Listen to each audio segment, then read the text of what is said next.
ভালো আছি মন্দ আছি খেয়েছি কি খাই নাই এসব আলাপচারিতা করার সময় আমার কাছে time is money and money is time. কিরে পায়ে 2 টাকার স্যান্ডেল পায়ে কুচকানো শার্ট তোর এই ভার্সিটিতে ঢুকার ভিসা কে দিল রে? তবে কেন বলতেছিস? শুনি না তুই থাকস কই? আমার বাসা ভাই পাশের বস্তিতে। শালা এমন একটা চিজ যে কিনা আমাদের ভার্সিটির পরিবেশটাই নষ্ট করে ফেলতেছিস। এটা হচ্ছে প্রাইভেট ইউনিভার্সিটি, এখানে স্মার্ট আর রিচ কিডরা পড়তে আসে। আর তোর মতো আবুল ইউনিভার্সিটিতে চান্স কেমনে পাইলি? জুতা কেনার সামর্থ্য নাই আর তুই ভার্সিটির সেমিস্টার ফি কিভাবে দিস? হ্যাঁ ওনা তোদের মতো ড্যামেজ স্টুডেন্ট না যে সেমিস্টার ফি দিয়ে পড়তে হবে। তোরা কি রেজাল্ট জানিস? ও 100% ওয়েবার পেয়েছে। এই ইউনিভার্সিটিতে পড়তে কোনো টাকাই লাগে না, ওর মেধা দিয়ে চান্স পেয়েছে। তুমি সামনে আগাও, আমি আসছি, কথা আছে। কোনো সমস্যা নাই, আমার পেটে ক্ষুধা নাই, আমি খেয়ে আসছি, পেট ভরা আছে। আমি 2টো অর্ডার করেছি, একটা তোমার একটা আমার, খাও। এই শোনো, তুমি তো ম্যাথ অনেক ভালো পারো, আমি না অনেক বেশি দুর্বল। তুমি কি আমাকে একটু ম্যাথ শেখাতে পারবে? অফ ডে গুলোতে তুমি আমার বাসায় এসে ম্যাথ শেখাবে, বুঝছো? তো এটা কেমন? তো ছেলেদের জুতা তোমার পায়ে মানাবে না, এই তোমার জন্য মেয়েদের জুতো প্রয়োজন, এইখান থেকে নাও। এটা আমি আমার জন্য নিচ্ছি না, তোমার জন্য। আমার জন্য কেন? এটা আমি তোমাকে গিফট করব। তো কেমন, পছন্দ হয়েছে?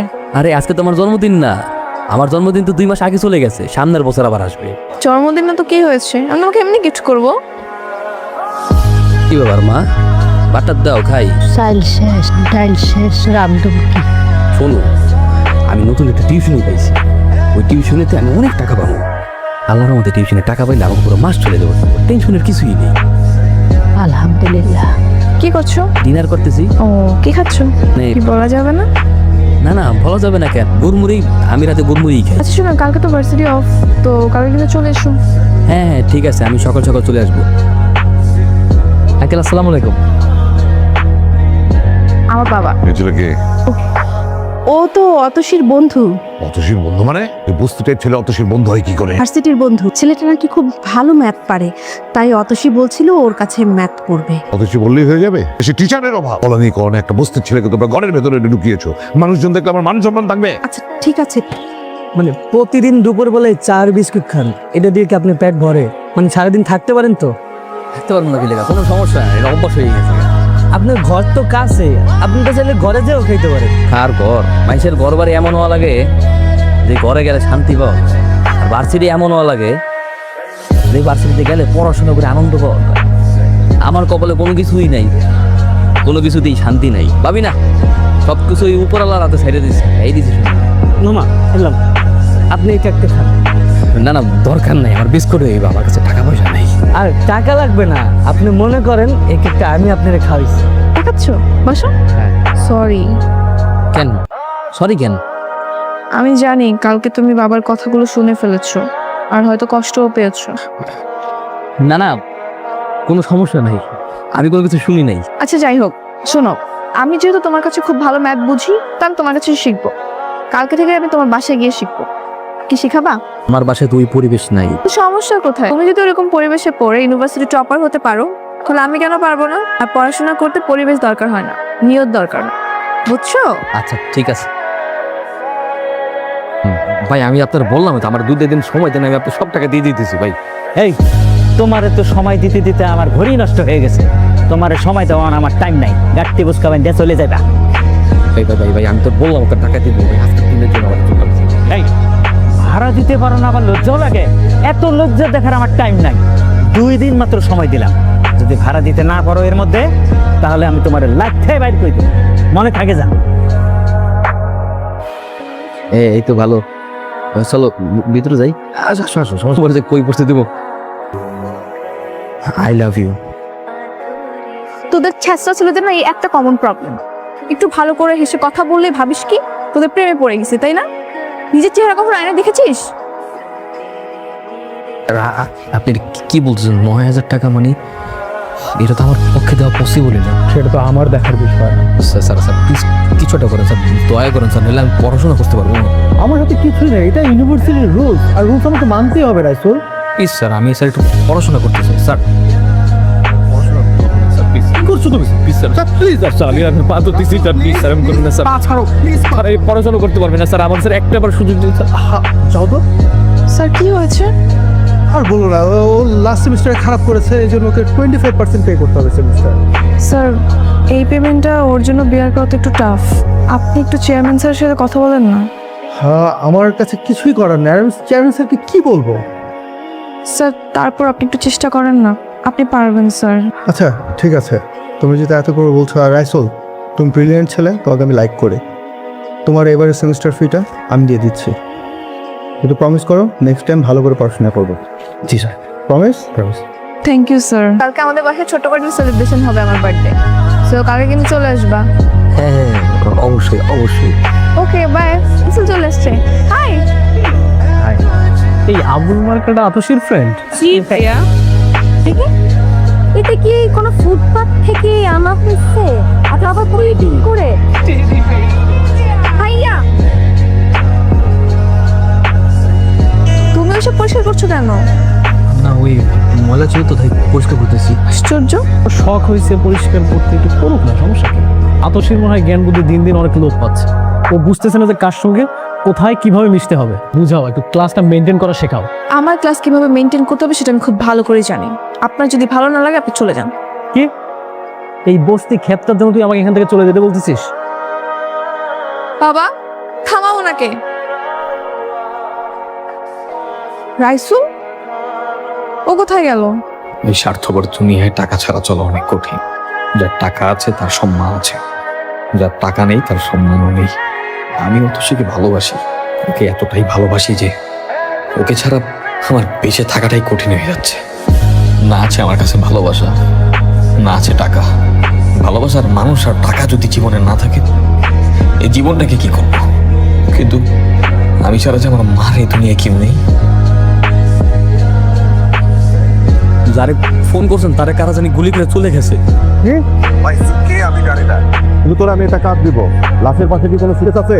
হ্যাঁ আছে তো। শোন ভাই, তোরা আমি একটা কাজ দিতেছি। তুই লাশের পাশে যে সুটকেসটা আছে এটা গাবতলির বসির পাচারে যা দিয়ে আসবি।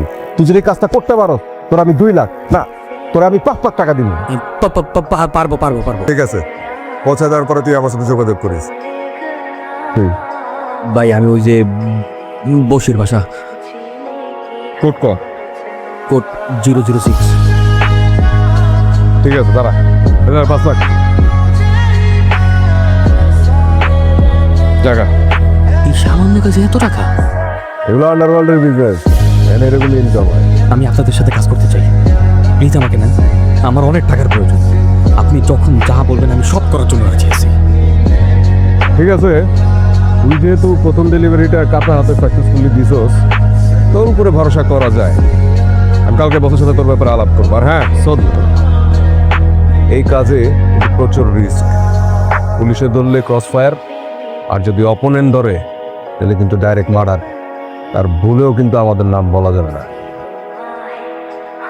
কোনো সমস্যা নেই, আমি রিস্ক আমার।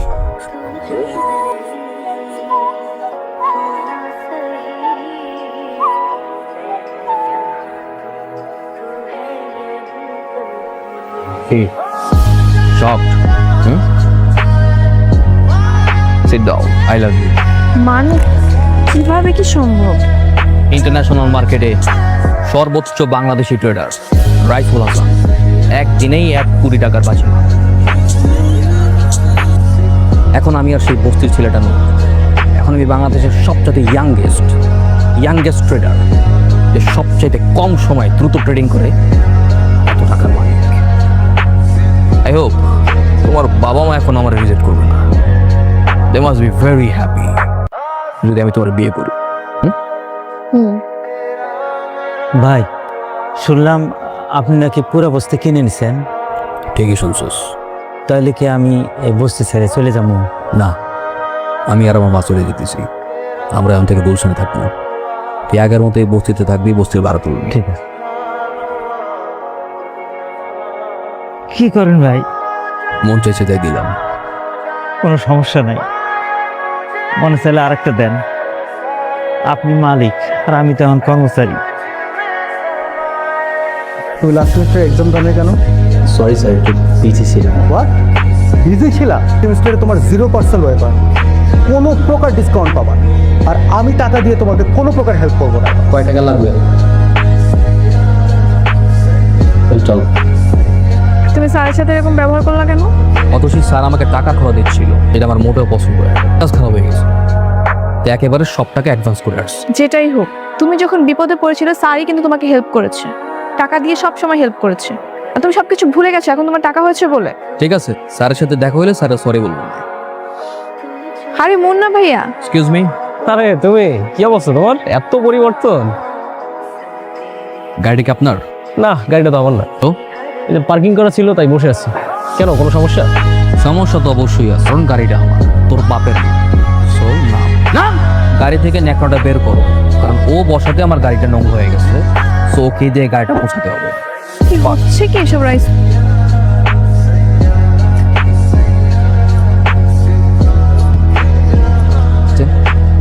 তোর বাবা আমাকে বলে রাখো আমি এই বলে তোমাদের বাসায় আসছি। সত্যি? ঠিক আছে। এই শুক্রবারে আমাদের বিয়ে হচ্ছে। হ্যাঁ ঠিক আছে। পা নামাও। কি বলছি শুনতে পাচ্ছ না? পা নামাও। বাবাই বিয়ে হচ্ছে না মানে আমি তোমাকে বিয়ে করছি না। তারপর তুমি কি বলতেছো? কি বলতেছো সব? আমি যে রাইসুলকে চিনতাম, যাকে আমি ভালোবেসেছিলাম, সেই রাইসুল তুমি না। তোমার পরিবার, তোমার ফ্যামিলি এই রাসূলকে পছন্দ করে, ওই রাসূলকে না। বিয়েটা আমি করব, আমার ফ্যামিলি না। আমাকে অপছন্দ করার কারণ? তোমার অহংকার, তোমার দাম্ভিকতা। অহংকারে তুমি পুরো অন্ধ হয়ে গেছো। ব্যাপার সেই আগের বস্তি মানে কি? তুমি ঠিকই বলছিলে, হুট করে এতগুলা টাকা পাওয়ার পরে আমি অমানুষ হয়ে গেছি। এখন মানুষ উঠেছে, সৎভাবে উপার্জন করে নিজের পায়ে দাঁড়াতে চাই। ভালো, তো আমাকে কেন ডেকেছো? বলতে তোমাকে একটা সত্য জানাতে চাই। কি সত্য? যে মেয়ে নিঃস্বার্থভাবে একটা ছেলেকে ভালোবাসতে পারে, সেই ছেলেটা সেই মেয়েটার জন্য পুরো পৃথিবী উপরে চলতে পারে। টাকা পয়সা, বাড়ি গাড়ি, ধন দৌলত এসব তো কোনো কিছুই না। তাই আমি আমার যত স্থাবর অস্থাবর যত সম্পত্তি আছে, যা কিছু আছে, সব কিছু বিভিন্ন এতিমখানা মাদ্রাসায় দান করে দিয়ে এসেছি। দান করে খুব ভালোই করেছো। সব তো তোমার ব্ল্যাক মানিই ছিল।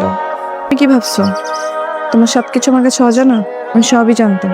খুব ভালো হয়েছে যে নিজের ভুলটা বুঝতে পেরে আগে থেকে সূর্য নিয়েছো। দেখো অথচ আমি শুরু থেকে তোমাকে ভালোবাসতাম, তোমার মায়ে পড়েছিলাম, কিন্তু আমি জানতাম তোমার আমার ভালোবাসার কোনো পরিণতি নেই। টাকার জন্য আমি আমার এমন কোনো জায়গা নাই, নিজের ঘর বলো, বাড়ি বলো, ভার্সিটি, ফ্রেন্ড সার্কেল, বন্ধু বান্ধব, এমন কোনো প্লেস নাই যে অপমান অপদস্থ নেই, ইভেন কি তোমার ফ্যামিলির সামনে। তাই টাকা কিভাবে কামাবো এটাই ছিল আমার প্রধান লক্ষ্য, এটা বৈধ হোক আর অবৈধ হোক। আমি তোমাকে পাওয়ার জন্য আমি সব কিছু করার জন্য রাজি ছিলাম, কিন্তু আমি জানতাম যতক্ষণ না পর্যন্ত আমি অনেক টাকা কামাতে না পারবো তোমার ফ্যামিলি আমাকে গ্রহণ করবে। কিন্তু দেখো, এত টাকার মালিক হওয়ার পরেও তোমার ফ্যামিলি আমাকে ঠিকই গ্রহণ করবে, কিন্তু তুমি আমাকে গ্রহণ করবে না। তুমি তোমার চোখ দিয়ে যেভাবে আমাকে দেখেছো, আমি তোমাকে সেভাবে দেখিনি।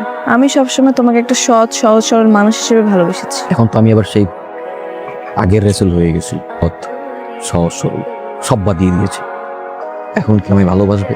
ভালোবাসি বলেই তো আসছি।